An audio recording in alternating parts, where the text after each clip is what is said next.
तो सबसे पहले बात सबसे बड़ी खबर की। सीएए और एनआरसी को लेकर चल रहे विरोध और हिंसा के दौरान मेरठ पुलिस ने उपद्रवियों की सबसे बड़ी साजिश का खुलासा किया है। मेरठ पुलिस ने इसका वीडियो बाकायदा जारी किया है। इस वीडियो के मुताबिक 30 पुलिस कर्मियों को घर में बंद कर जिंदा जलाने की उपद्रवियों ने साजिश रची थी, जिसका वीडियो मेरठ पुलिस ने जारी किया है, जो आपके सामने है। उपद्रवियों की करतूत का वीडियो यह सामने आया है। पुलिस की जांच में यह खुलासा हुआ है। थाना लिसाड़ी गेट इलाके के हापुड़ रोड का यह मामला, जहां उपद्रवियों ने पुलिस को एक कमरे में बंद कर दिया और फिर आग लगा दी। इरादा पुलिसकर्मियों को जिंदा जला डालने की थी का था। 30 पुलिसकर्मी थे जिन्हें बंद कर दिया गया था। वक्त रहते हालांकि ये बाहर आने में कामयाब हुए, मगर इससे पता चलता है उस खतरनाक इरादे का जो उन लोगों के मन में था, जिन्होंने बंद किए दरवाजे और लगा दी आग। और इसके पीछे थे ये 30 पुलिसकर्मी जो हिंसा पर कंट्रोल करने की कोशिश कर रहे थे। अब जो तस्वीरें सामने आ रही है और जो पूरा मामला खुलकर सामने आ रहा है कि देश के खिलाफ साजिश रचने वाले आतंकी मानसिकता के लोग इस पूरी हिंसा के पीछे थे, तो ताज्जुब नहीं कि इन्होंने ऐसे ऐसे कांड किए। सीधे सीधे 30 पुलिसकर्मियों को मेरठ में जिंदा जलाने की कोशिश की। 20 दिसंबर को जो घटनाक्रम हुआ उसमें किन परिस्थितियों में पुलिस को सामना करना पड़ा, जिसमें हमारे 30 पुलिसकर्मी करीब थे, जिनको दंगाइयों ने दुकान के अंदर बंद करके जिंदा जलाने का प्रयास किया। बड़ी मशक्कत के बाद हम लोग उनको बाहर निकाल सके। इसके साथ ही बहुत सारे वीडियोज हमने जारी किए हैं, जिसमें कि लगातार पुलिस पर फायरिंग कर रहे हैं। फोटोग्राफ्स उनके जगह जगह चस्पा कर दिए गए हैं। किन परिस्थितियों में पुलिस ने हालात को नियंत्रित किया है। और अब बड़ी खबर कानपुर से भी बता रहे हैं आपको, जहां पर ट्रांसफार्मर में आग लग गई। घाटमपुर इलाके की यह घटना शॉर्ट सर्किट बताई जा रही है वजह। बिजली विभाग पर लापरवाही का भी आरोप लगा है इस पूरे मामले में। कानपुर में किस तरह से ट्रांसफार्मर में आग लगी और धू-धू कर जल उठा ये ट्रांसफार्मर। देखिए, अक्सर इस तरह की तस्वीरें सामने आती रहती हैं और इसमें कहीं न कहीं कोई ह्यूमन एरर, मानवीय भूल, लापरवाही इसकी वजह होती है। नुकसान बड़ा हो जाता है इससे। आखिरकार ये नुकसान जनता के पैसों का है और इस हादसे से बड़ा नुकसान जान माल का भी होने की आशंका रहती है। और देखिए किस तरह से कानपुर में ये ट्रांसफार्मर में आग लगी और फिर कैसे ये जल उठा। मऊ में एक सिरफिरे शख्स ने रेलवे ट्रैक को 2 इंच तक काट डाला। रतनपुरा रेलवे स्टेशन के पूर्वी छोर पर उसने पटरी काटी। इससे रेल यातायात प्रभावित हो गया। युवक ने वहां एक चिट्ठी भी छोड़ी। इसमें उसने अपनी मांगों के बारे में लिखा है। उसने 50 करोड़ रुपए देने के साथ पत्नी को मायके वापस भेजने की मांग की है। लव मैरिज की थी उसने। चेतावनी दी है कि यदि 2 दिन के भीतर उसकी डिमांड पूरी नहीं की गई तो वो इससे बड़ी तबाही मचा देगा। किसी व्यक्ति ने कटा हुआ पटरी देखा तो रतनपुरा स्टेशन मास्टर को इसकी खबर दी। उसी समय Ballia Shahganj passenger train track से गुजरने वाली थी। आनंद फानन उसे घटनास्थल से 50 मीटर पहले रोका गया। सूचना मिलने पर रेल अधिकारी के साथ जीआरपी रसड़ा चौकी प्रभारी मौके पर पहुंचे। वाराणसी से रेलवे सुरक्षा आयुक्त भी आए। पुलिस अब सभी पहलुओं की जांच कर रही है। इसके द्वारा घटना की गई है। एक लेटर मिला है जिसमें एक लड़की के साथ संबंध होने की बात लिखी गई है। उसको भी हम लोग छानबीन कर रहे हैं, उसके बारे में डिटेल से पता कर रहे हैं क्या मामला है। बहुत जल्दी हम लोग इसको ट्रेस आउट करेंगे कि किसके द्वारा यह घटना कारित की गई है और उनकी गिरफ्तारी।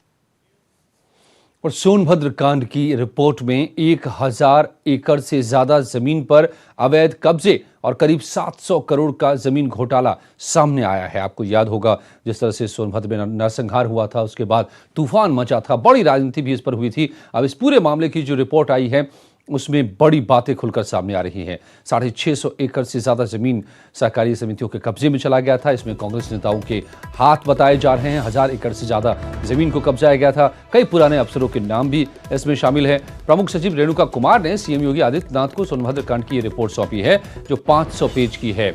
और इसमें ये पूरा ब्यौरा दिया हुआ है कि कैसे 1000 एकड़ जमीन को कब्जाया गया। 700 करोड़ का ये घोटाला कुल मिलाकर के था।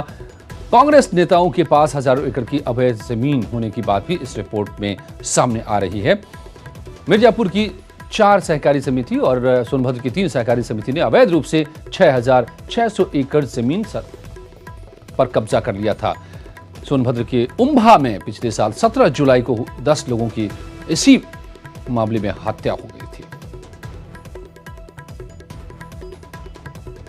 प्रदेश के सबसे बड़े जमीन घोटाले और नरसंहार मामले में प्रमुख सचिव रेणुका कुमार ने मुख्यमंत्री योगी को अपनी रिपोर्ट सौंप दी है। 12,380 एकड़ जमीन के घोटाले की बात सोनभद्र के में सामने आई है। उम्भा गांव, जहां पर पिछले साल 11 लोगों की जमीन विवाद में हत्या हो गई थी। मुख्यमंत्री योगी आदित्यनाथ को जो 6 सदस्यीय समिति थी, जिसकी अध्यक्षता प्रमुख सचिव रेणुका कुमार कर रही थी, उन्होंने अपनी रिपोर्ट बाकायदा सौंप दी है। और इस रिपोर्ट में यह कहा गया है कि 12,380 एकड़ सरकारी जमीन का जांच में सामने सच आया। 1952 से लेकर 2019 तक दस्तावेज के आधार पर तैयार रिपोर्ट में 500 पेज की रिपोर्ट के साथ सीएम को सौंपे गए, जिसमें 600 पेज के दस्तावेज शामिल हैं। कुल मिलाकर ये कहा जा सकता है कि 1100 पेज की ये रिपोर्ट जो प्रमुख सचिव रेणुका कुमार है, उन्होंने मुख्यमंत्री योगी आदित्यनाथ को देर रात सौंपी, जिसमें 600 पेज के वो दस्तावेज शामिल हैं, जिसमें कई पुराने कांग्रेस नेताओं और पूर्व अफसरों का भी नाम सामने आया है। इसके अलावा 7 सहकारी समितियों ने लगभग 600 एकड़ से अधिक जमीनों को दस्तावेजों में उलटफेर कर कब्जा किया। इसके अलावा कई सारे ऐसे भू माफिया और नेताओं का नाम भी इस रिपोर्ट में सामने आया है, जिन्होंने सरकारी दस्तावेजों में हेराफेरी कर ये जमीन अपने नाम कराई। यानी 12,380 एकड़ जमीन के घोटाले का मामला सामने आया। इसके बाद अब मुख्यमंत्री योगी आदित्यनाथ इसमें बड़ी कार्रवाई कर सकते हैं। आने वाले समय में कई बड़े पूर्व कांग्रेस नेताओं व अफसरों पर कार्रवाई की जा सकती है। वीडियो जर्नलिस्ट उपेंद्र के साथ अजीत सिंह, न्यूज 18 लखनऊ। और यूपीपीसीएल को विद्युत नियामक आयोग ने झटका दिया है। नियामक आयोग ने बढ़ी बिजली की दरों पर रोक लगा दी है। विद्युत नियामक आयोग के चेयरमैन आरपी सिंह ने ये रोक लगाई है। नियामक आयोग की मंजूरी के बिना ही बिजली की ये दरें बढ़ा दी गई थी। यूपीपीसीएल ने 4 से 66 पैसे प्रति यूनिट बिजली की दरें बढ़ाई थी, लेकिन अब इस पर रोक लग गई है, जिससे बिजली उपभोक्ताओं को फौरी राहत मिली है। लेकिन बड़ा सवाल यह भी खड़ा हो गया है कि बिना नियामक, मतलब आपको बताएं कि बिजली की दरों को तय करता है जो नियामक संस्था है, नियामक आयोग है इसके लिए, कि कब कितने पैसे वसूले जाएं उपभोक्ताओं से। लेकिन बिजली विभाग ने ये मांग की थी, नियामक से दरख्वास्त की थी कि आप बढ़ाइए, हमें खर्च ज़्यादा आ रहा है विद्युत के उत्पादन में, तो कीमत बढ़नी चाहिए। नियामक ने अभी फैसला नहीं लिया था। इससे पहले ही उत्तर प्रदेश का जो पावर कॉरपोरेशन है, उसने इन बढ़ी हुई दरों को लागू कर दिया, जिसके खिलाफ उपभोक्ता अधिकार संरक्षण से जुड़े संगठन के लोग गए नियामक के पास, और नियामक ने फिलहाल रोक लगा दी है बढ़ी हुई दरों पर। गणतंत्र दिवस की परेड में इस बार दिखेगी वाराणसी की झलक। बाबा विश्वनाथ की थीम पर रहेगी यूपी की झांकी। झांकी में दिखेगी काशी विश्वनाथ की झलक। तो ये खबर आ रही है कि गणतंत्र दिवस परेड में जो हर बार हर प्रदेश से झांकियां जाती है, यूपी की झांकी इस बार बाबा विश्वनाथ मंदिर पर होगी थीम पर, और राजपथ पर लोग, देश और दुनिया के लोग देखेंगे बाबा विश्वनाथ मंदिर की झांकी की झलक गणतंत्र दिवस परेड में।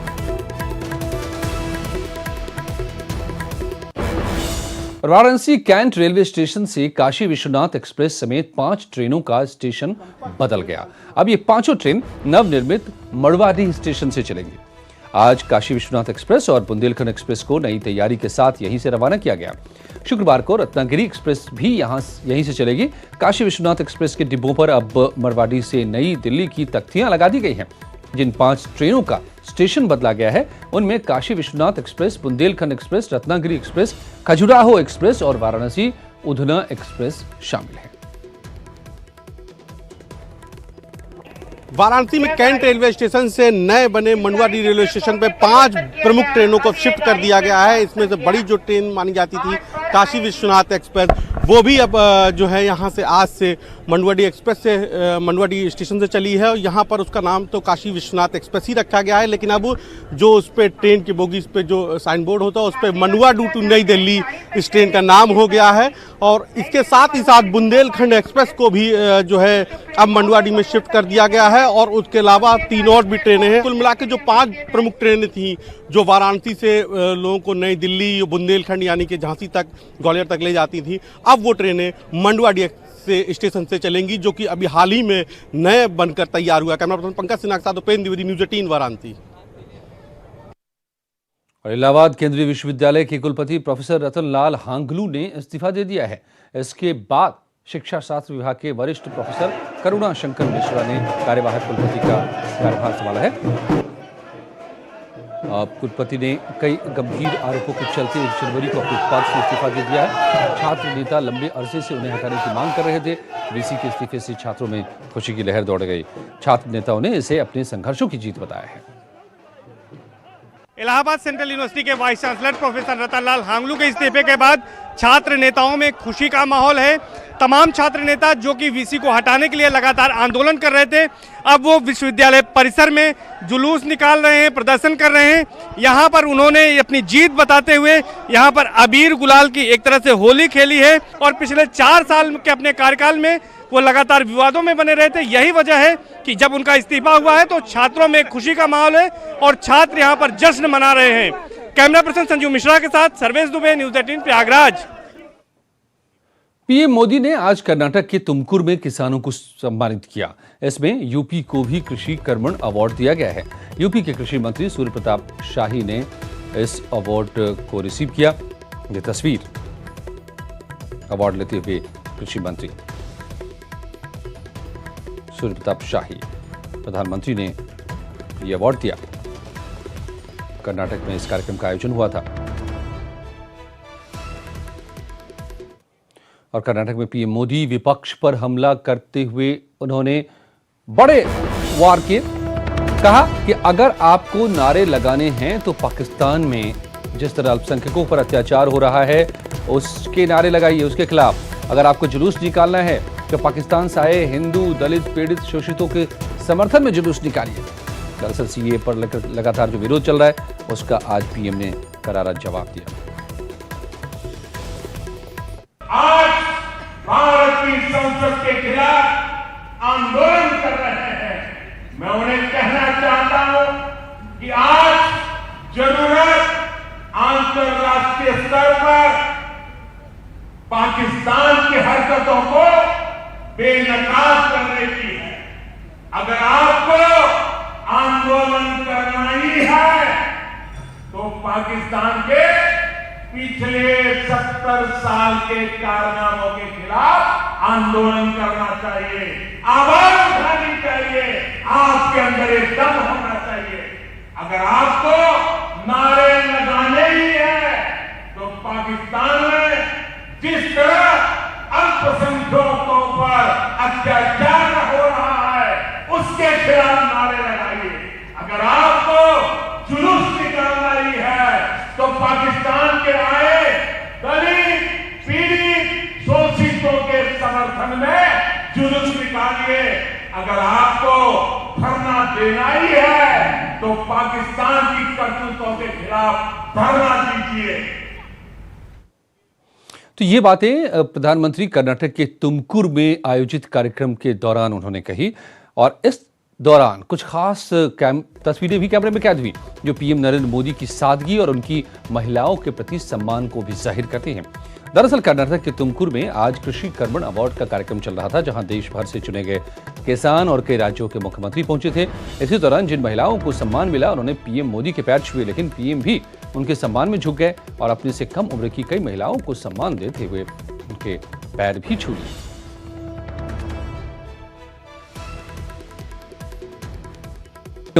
गृह मंत्रालय ने राम मंदिर ट्रस्ट बनाने को लेकर के अधिकारियों की एक टीम बना दी है। अयोध्या मामले पर सुप्रीम कोर्ट के फैसले के बाद गृह मंत्रालय ने यह कदम उठाया है। एडिशनल सेक्रेटरी ज्ञानेश कुमार को इस बाबत जिम्मेदारी दी गई है। आपको याद होगा कि 9 नवंबर को राम मंदिर मामले में फैसला सुनाते वक्त सुप्रीम कोर्ट ने जल्द ही इसके लिए ट्रस्ट बनाए जाने की बात कही थी।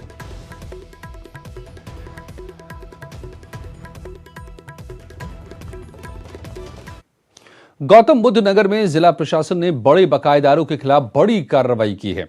नए साल में बड़े बकायेदारों के लिए बीट ऑफ ड्रम मुहिम चलाई जा रही है। नोएडा के सेक्टर 70 में पैन रिटेलर्स बिल्डर की सोसाइटी में ड्रम बजाकर बकाया भुगतान करने को कहा गया। साथ ही चेतावनी दी गई कि अगर अगले 48 घंटों में बकाया राशि नहीं चुकाई तो कानूनी कार्रवाई की जाएगी। बताया जा रहा है कि इस बिल्डर पर नोएडा अथॉरिटी का 254 करोड़ रुपए का बकाया है। जिला प्रशासन गौतम बुद्ध नगर का ऐलान सुनो। Messrs pan realtors private limited GH1 sector 70 Noida पर नोएडा विकास प्राधिकरण की बकाया अंकन 254 करोड़ 84,01,145 रुपए में इनको नोटिस दिया गया। उसके उपरांत भी इनके द्वारा बकाया धनराशि जमा नहीं कराई गई। बकायादार फर्म को 48 घंटे का समय दिया जाता है। अगर इनके द्वारा 48 घंटे में बकाया धनराशि जमा नहीं कराई गई तो इनके खिलाफ जिला प्रशासन गौतम बुद्ध नगर द्वारा तो मुनादी का प्राचीन तरीका अपना रही है अब नोएडा अथॉरिटी। और आजमगढ़ जिले में नए वर्ष की पार्टी के दौरान वर्चस्व की लड़ाई में हिस्ट्री शीटर जीजा ने गैंगस्टर साले को गोली मारकर मौत के घाट उतार दिया।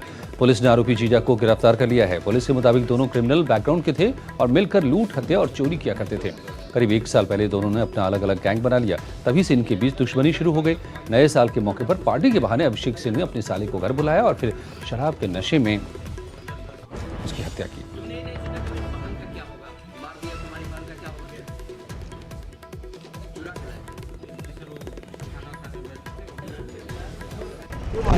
वो मुझे मार रहा था इसलिए मार दिया।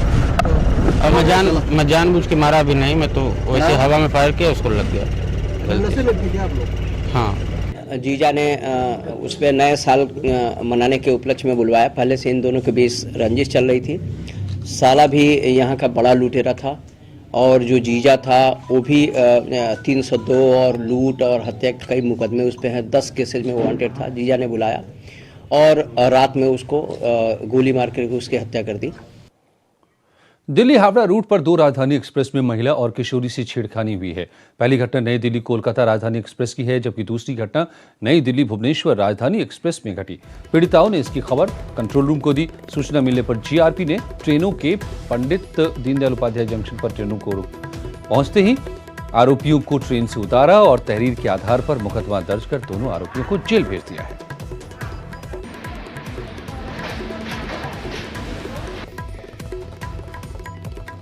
ये 2 राजधानी ट्रेनों में ये छेड़छाड़ का मामला आया है, जिसमें पहली ट्रेन ये 2302 ये हावड़ा राजधानी है, जिसमें एक व्यक्ति द्वारा एक महिला के साथ छेड़छाड़ घटना की गई, अरेस्ट किया गया है, मुकदमा पंजीकृत कर कार्रवाई की जा रही है। दूसरी घटना हावड़ा राजधानी की है, जिसमें एक नाबालिग बच्ची है, उसके साथ छेड़खानी की घटना हुई है और उसको भी अरेस्ट किया गया है और उनके विरुद्ध भी कानूनी कार्रवाई की जाएगी। लोक भवन को जल्द ही पब्लिक के लिए खोल दिया जाएगा।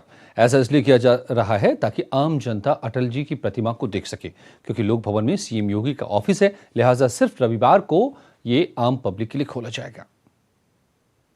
अंदर लगी पूर्व प्रधानमंत्री स्वर्गीय अटल बिहारी वाजपेयी की प्रतिमा के दीदार अब लखनऊ वासी भी कर सकेंगे।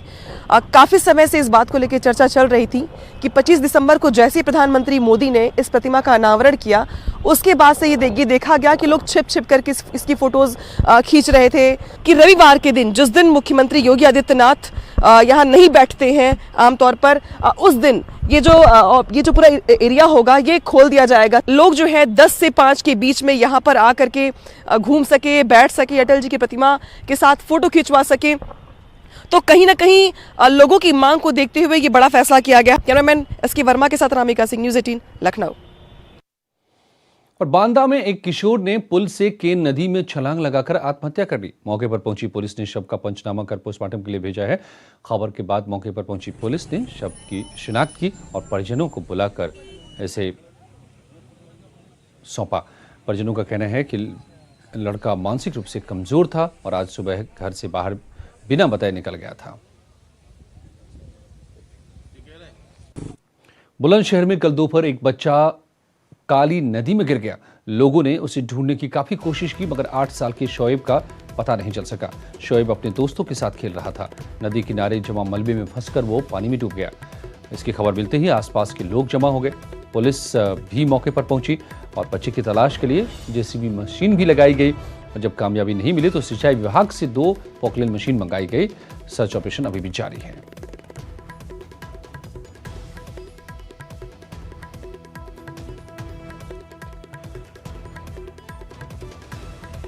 तो ये बड़ा सवाल बन गया है यहाँ पर कि नदी में जो कचरा जिस तरीके से जमा था यहाँ, उसकी वजह से ये हादसा हुआ, उसमें उलझ गया बच्चा। ये भी बताया जा रहा है किस तरह से रेस्क्यू ऑपरेशन चल रहा है।